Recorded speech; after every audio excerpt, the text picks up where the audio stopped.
Inimbita ko si Senator Amy Marcos, kung saan man ako pumupunta, dinadala-dala ko siya. Kasi sinasabi ko sa kanya, hindi ako ang magbabalik kay dating Pangulong Duterte sa Pilipinas.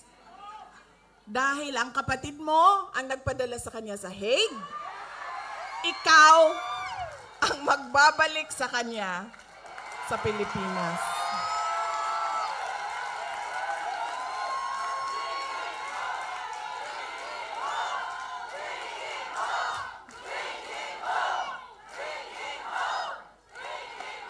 Diba? Ako ba din nagatod sa iyaha dito? Dili man. Diba? O, di iyahang igsuon man, di ikaw ang magbalik ana dito sa mua sa Davao. Oh. Kaya dala-dala ko yan siya lagi, kahit saan ako pumunta. Kasi alam nyo, bakit? Kahit saan din ako pumunta, lahat ng Pilipino nagsasabi, iuwi mo sa akin. Sinasabihan ako, kahit nung bata sa kampanya namin sa Manila, maliit na bata na pagbaba ko sa stage, mukha siyang mga 8-9 years old. Sabi niya sa akin, ibalik mo si Tatay Digong. Ha? Bakit ako? Ikaw!